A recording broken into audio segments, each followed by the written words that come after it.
또 하회마을 있는 안동교회에서 왔습니다.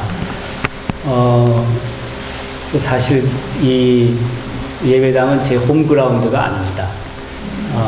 그래서 어웨이, 우리 축구에서 보면 어웨이 경기라고 하는데, 사실 다른 예배당에서 예배를 드리고 또 말씀을 전할 때가 되면 홈그라운드보다는 긴장이 됩니다.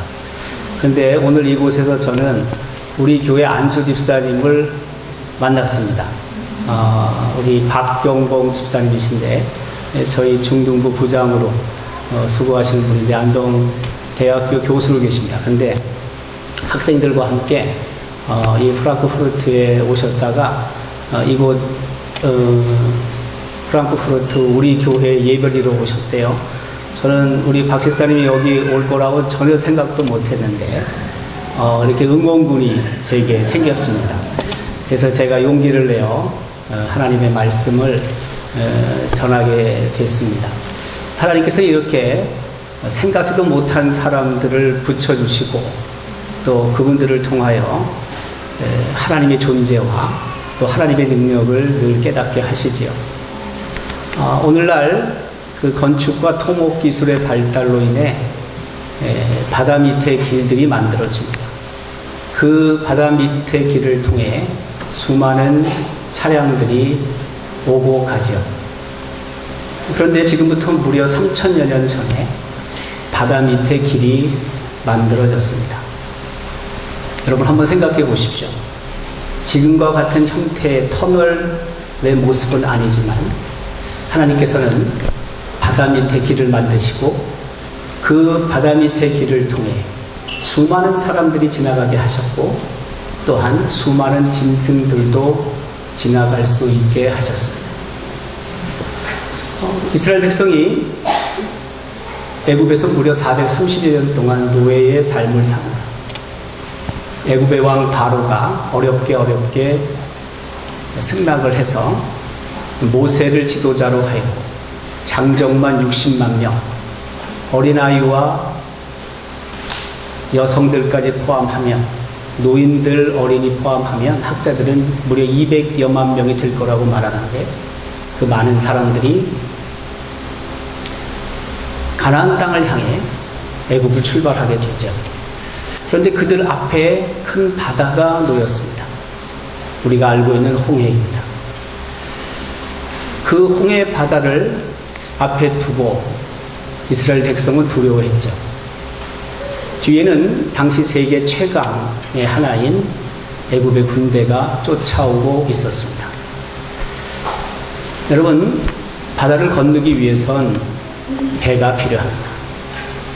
그런데 배가 없습니다.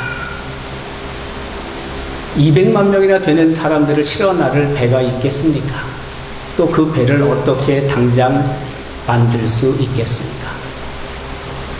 그때 하나님께서 바다 밑에 길을 만드셨습니다. 사실 우리가 믿는 하나님은요, 굉장히 창의적인 분이십니다. 우리가 생각하지 못할 정도의 창의적인 분이십니다. 어느 누가 그 당시에 바다 밑에 길을 생각했겠습니까?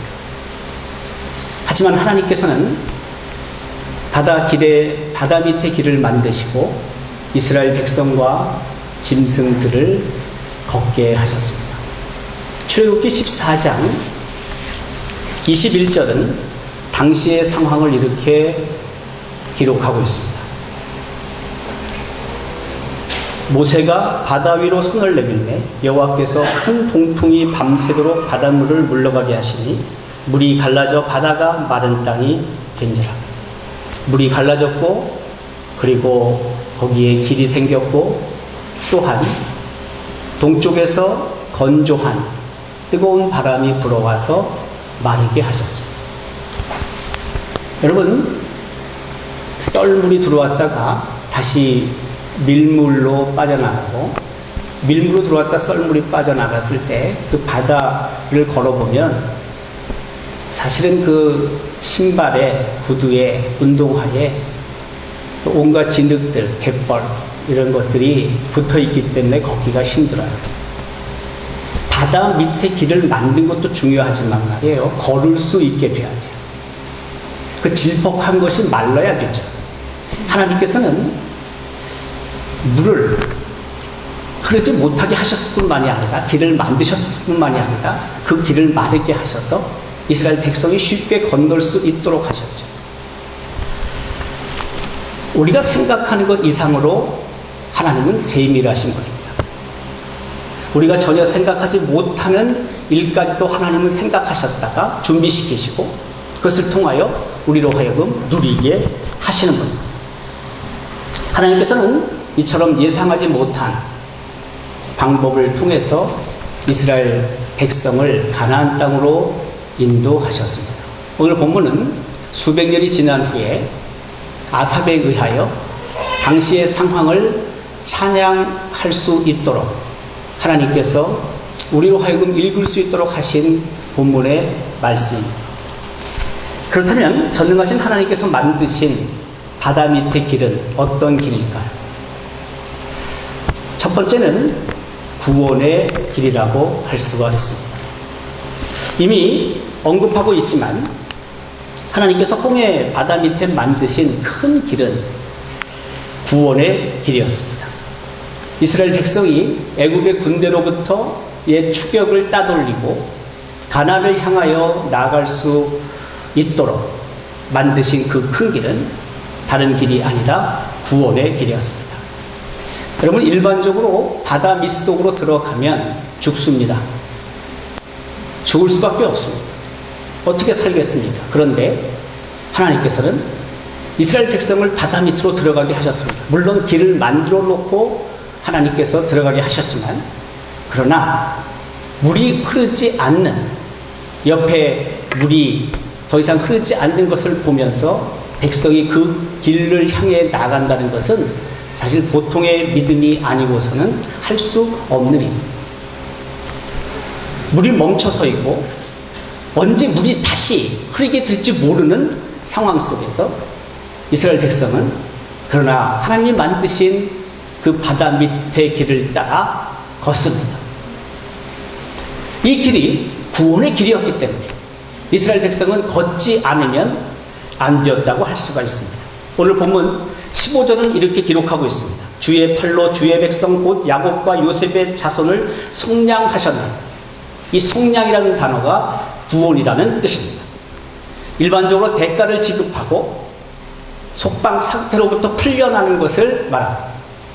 노예라든지 혹은 토지라든지 포로를 값으로 사서 그들에게 자유를 주는 행위가 바로 다른 것이 아니라 속량이라는 뜻입니다. 신약시대 넘어오면 예수님께서 십자가에 못 박혀 돌아가시는데 하나님께서 예수님을 십자가에 못 박혀 돌아가게 하심을 통해 대가를 지불하심을 통해 우리에게 구원을 주셨다.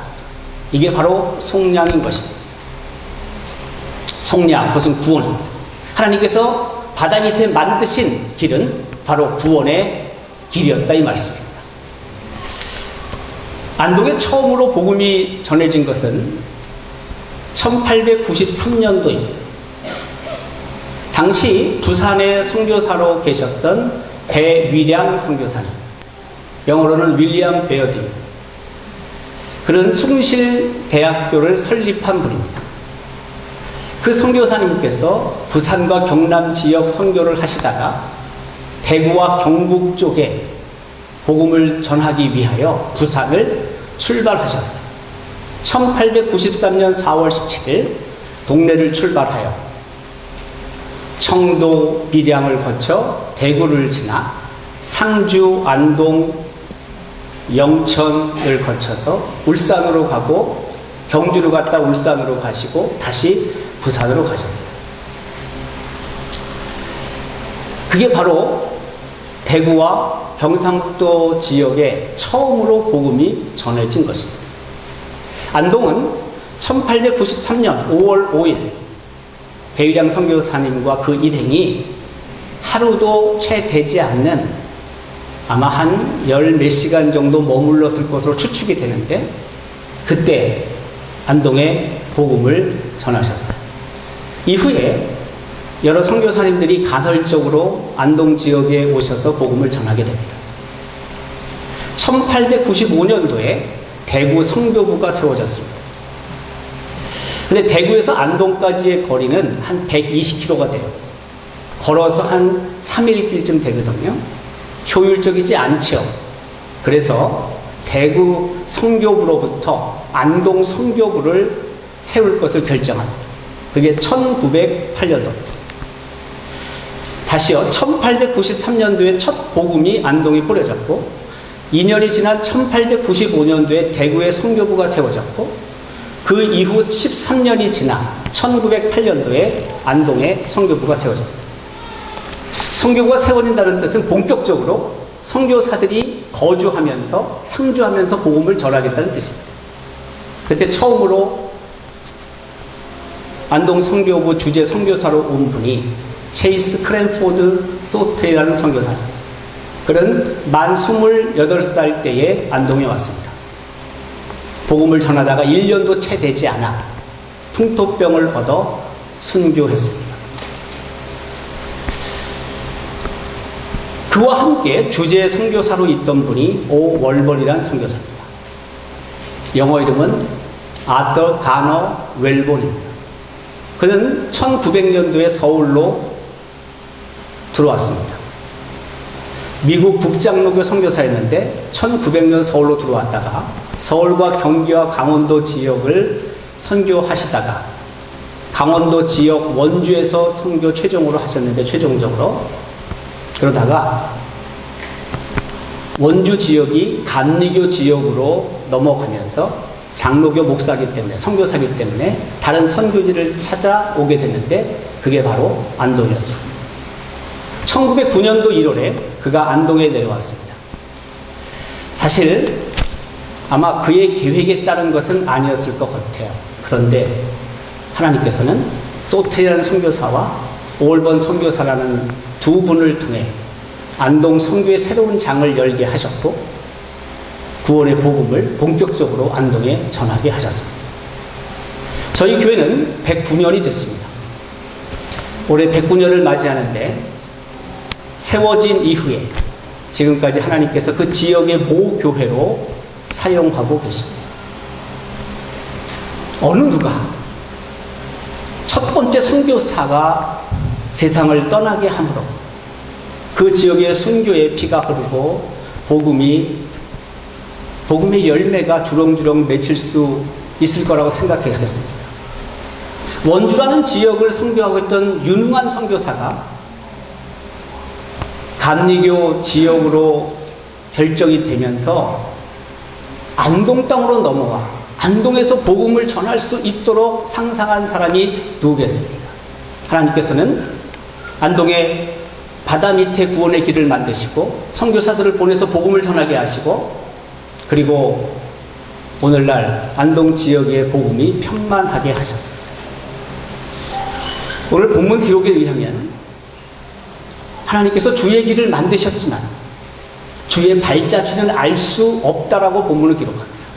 다시 말하면 비록 하나님의 흔적, 하나님의 발자취는 볼 수 없었지만 그러나 하나님께서는 구원의 역사를 이루어 가셨다는 것입니다. 여러분 우리의 삶도 마찬가지입니다. 우리가 때때로 의식하지 못하는 상황 속에서도 하나님은 구원의 길을 여십니다. 우리가 전혀 이해하지 못하는 상황 속에서도 하나님은 바다 밑 길을 만드시고 우리를 구원의 길로 인도하시는 분이십니다. 우리가 믿는 하나님은 바로 그런 분이십니다. 저는 비교적 늦게 미국에 공부하러 갔습니다. 제 나이 만으로 37살 때 미국에 공부하러 갔어요.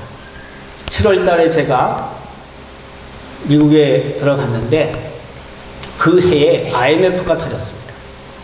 공부하던 사람들이 참 많이 나왔습니다. 왜요? 환율이 2배 정도 올랐고요. 그것도 돈이 없어서 못 붙입니다. 그 한국에 있었던 많은 분들, 아마 이곳에 있는 분들도 그걸 경험하셨을 거라고 저는 생각이 드는데 저는 IMF 때문에 미국에서 좀 편하게 생활했습니다. 제가 처음 유학 간 곳은 미국 조지아주 아틀란타에 있는 콜롬비아라는 신학교예요. 9월 학교부터 시작을 했습니다. 그런데요, 곧이어서 IMF가 터졌거든요. 교수님이 불러요, 저를. 갔어요. 니네 나라가 IMF 되는데 너 괜찮니? 왜 괜찮아요? 힘들죠? 어렵다고 그랬어요. 그런데요, 그 학교가 교환 학생으로 한국에 있는 신학생과 그 콜롬비아 신학교에 있는 학생과 교환 학생으로 갖고 있는 펀드가 있었어요. 펀드가. 근데 그 9월 달에 새 학기가 시작되는데 8월, 7월에 교환 학생이 들어오지 않는 거예요. 오지 않는 거예요. 그래서 그 펀드가 그대로 살아남았어요. 펀드가. 그래서 저한테 주겠다는 겁니다. IMF가 안 터졌으면 저는 그 펀드를 받을 수가 없어요. 저보러 한 달에 생활비가 얼마 들어가냐고 적어서 내려요. 그래서 제가 적었어요. 가스비 얼마, 뭐 보험료 얼마, 뭐 애들 또 뭐 생활비 이런 거 다 적어서 냈는데요. 좀 창피하잖아요. 그거 내 삶을 갖다 그대로 적어내는 게 얼마나 창피해요. 그래서 좀 줄여 또 많이 쓰면은 이렇게 많이 쓰냐고 유학생이 그럴까봐 줄여 써서 냈어요. 근데요, 그걸 다음 달부터 그대로 주더라고요, 나한테. 근데 그때 그렇게 생각해. 조금 더 많이 쓸걸. 미안하긴 하지만. 2년 동안 그 학교가 PCUSA 직영 신학교인데, PCUSA 곳곳에 있는 교회와 연결해서 제게 장학금을 줬고요. 생활비도 줬고요. 참 미안한 일인데요.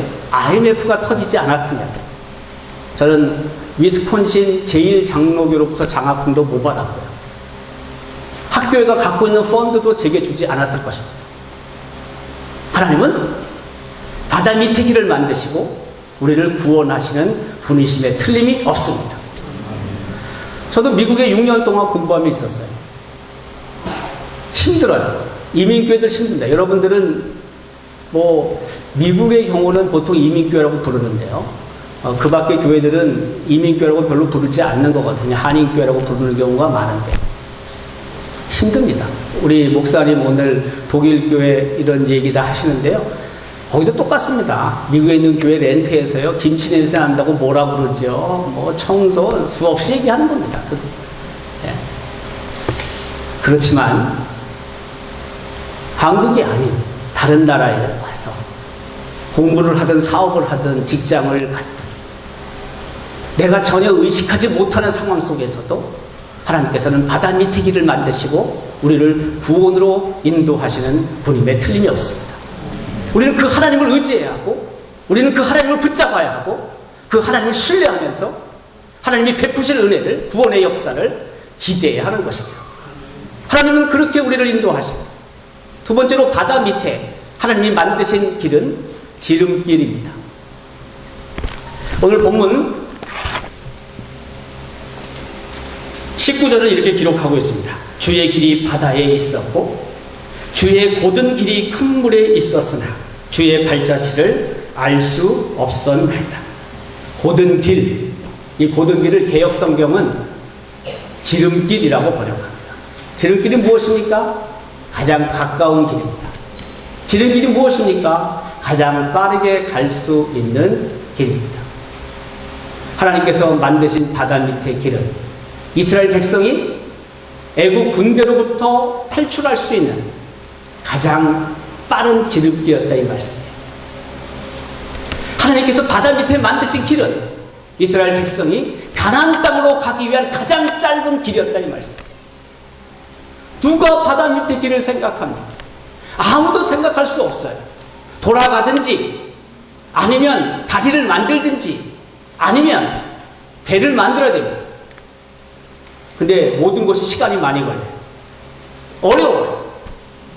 그거 만들다가 그냥 죽어요, 다. 그런데 하나님께서는 뒤에서 추격해오는 애국 군대의 위협 속에서 창조적인 방법으로, 창의적인 방법으로 바다 밑에 길을 만드시고 그 지름길을 통하여 이스라엘 백성이 홍해를 건널 수 있게 하신 거예요. 우리는 요셉의 스토리를 잘 압니다. 요셉이 형들의 미움을 받습니다. 종으로 노예로 팔려갑니다.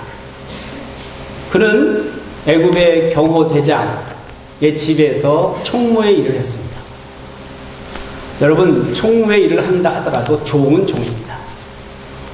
자유가 어느 정도 보장이 됐다 할지라도 종입니다. 모함을 받습니다. 우리가 알고 있듯이 그가 감옥에 갇힙니다.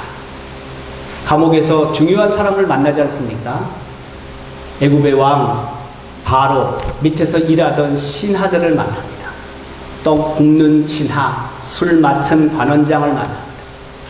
특별히 술 맡은 관원장은 꿈을 꿨고 요셉이 그 꿈을 해몽했고 그 해몽대로 그가 석방이 됐습니다. 나갈 때 왕에게 이야기해서 내가 모함을 받은 것 내가 해결하겠다고 얘기를 하고 나가요. 근데 까맣게 있습니다. 요셉은 감옥에서 초조하게 기다렸을 것입니다. 언제 나를 부를까? 근데 자기 이름이 불려지지 않아요. 시간이 흘렀습니다. 2년이 지났습니다. 알고 있듯이 바로가 꿈을 꿉니다. 근데 그 꿈을 해몽하는 사람들이 애굽에는 없었습니다. 감옥에서 나간 술 맡은 관원장 생각이 났습니다. 감옥에 있는 요셉이 생각이 났습니다. 그가 정확하게 해몽을 했고 그리고 그 해몽 덕택으로 자기가 석방됐다는 것을 알았죠. 그래서 애굽 왕 바로에게 말하지 않습니까? 바로 앞에 요셉이 있습니다. 해몽했습니다. 가뭄으로 인해 애굽이 큰 곤란을 당할 수밖에 없던 상황 속에서 요셉이 해몽하게 되고 그리고 그대로 되지 않습니까? 그 결과 요셉은 총리가 됩니다. 애굽은 우리가 알고 있듯이 4대 문명 지역의 하나입니다. 나일강 그 문명 지역의 하나 아닙니까? 여러분, 그 큰 나라, 그 대국의 총리가 어떻게 되겠습니까? 그런데 하나님께서는 지름길을 통해 요셉을 애굽의 총리가 되게 하신 겁니다.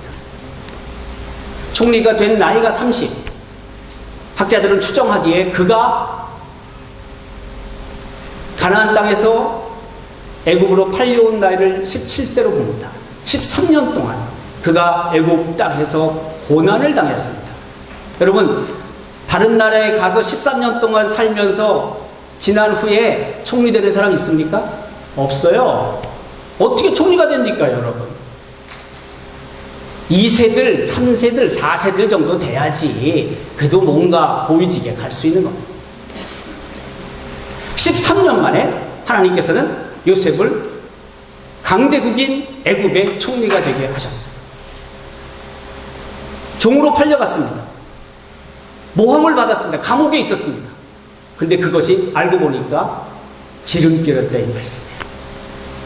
우리가 지금 당하는 고난들 견디기 힘들 때가 있습니다. 경제적인 어려움, 신분적인 어려움, 관계의 어려움, 질병 때문에 어려울 때가 있어요. 고난 속에 놓일 때가 있습니다. 그런데 하나님께서는 그 상황 속에서도 바다 밑에 길을 만드시는 분이십니다. 그리고 그 길이 사실은 하나님의 뜻을 이루기 위한, 하나님의 영광을 드러내기 위한 가장 빠른 지름길일 수 있다는 것을 우리는 기억해야 합니다. 그래서 그 고난을 우리는 견뎌내야 하는 것입니다. 고난 속에서 하나님이 무엇을 원하시는지, 하나님의 뜻이 어디에 있는지를 우리는 다시 바라보아야 하는 것입니다. 여러분의 삶 속에서 하나님이 때때로 보이지 않을 때가 있을 것입니다. 내가 그토록 일평생 태어나기 전부터 엄마 뱃속에서 혹은 태어나서 회심하여 하나님을 신뢰하고 하나님을 믿고 하나님께 전폭적으로 의지하며 살고 있지만 때때로 보이지 않는 하나님, 숨어 계시는 하나님을 여러분들이 느낄 때가 있을 겁니다. 때때로 신앙의 절벽에 설 때가 있습니다. 정말 하나님이 계신지, 정말 하나님이 은혜를 베푸시는 분이신지, 정말로 하나님이 능력의 하나님이신지를 의심이 들 때가 왜 없겠습니까? 그러나 우리가 믿는 하나님, 이 세상을 창조하신 하나님, 전능하신 하나님께서는 여전히 우리 삶 가운데 바다 밑의 길을 만드시는 분이십니다. 3,500년 전에 홍해 바다 밑에 길을 만드신 하나님께서는 여전히 이 프랑크푸르트 땅에서, 한국 땅에서, 세계 곳곳에서 여전히 바다 밑에 길을 만드시는 분이십니다. 그리고 우리를 구원하시는 분이십니다. 우리를 지름길로 인도하시는 분이십니다. 그 창조주 하나님, 그 전능하신 하나님을 우리가 꼭 손 붙잡고 그 하나님의 인도하심을 따라 걸을 때 하나님께서 또 다시 우리 삶 속에 은혜의 손앞길을 내려주실 줄로 믿습니다. 프랑크푸르트 우리 교회와 우리 온 성도들과 또한 이 땅에 있는 수많은 교회들이, 수많은 성도들에게 베푸실 그 하나님의 은혜를 다시 한번 기억하고, 비록 하나님의 흔적과 하나님의 발자취가 보이지 않는다 할지라도 여전히 바다 밑에 길을 만드시는 그 하나님을 의지하며 하나님께서 베푸실 은혜를 풍성히 누리는 우리 온 성도들이 될 수 있기를 주님의 이름으로 기원합니다. 하나님 감사합니다. 오늘 이곳에서 함께 예배드리게 하시며 말씀의 귀를 기울이게 하시니 감사합니다.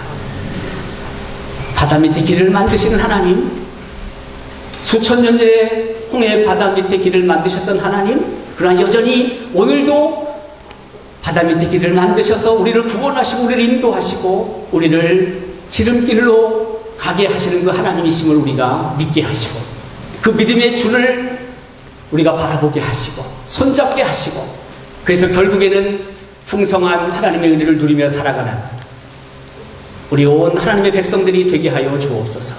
이곳에 세우신 우리 교회가 더 평안하며 든든히 서가게 하시고 독일의 새로운 영적인 분위기와 또한 영적인 각성을 주는 교회가 되게 하시고, 저 멀리 우리 대한민국에 있는 교회까지 새로운 도전과 비전을 주는 살아있는 교회가 되게 하여 주옵소서. 목사님과 여러 성도들이 하나된 마음으로 하나님의 교회를 섬길 때 아버지 하나님의 은혜와 성령의 기름이 날마다 부어지게 하시고, 그래서 많은 거룩한 영향력을 발휘하는 교회가 되게 하여 주옵소서.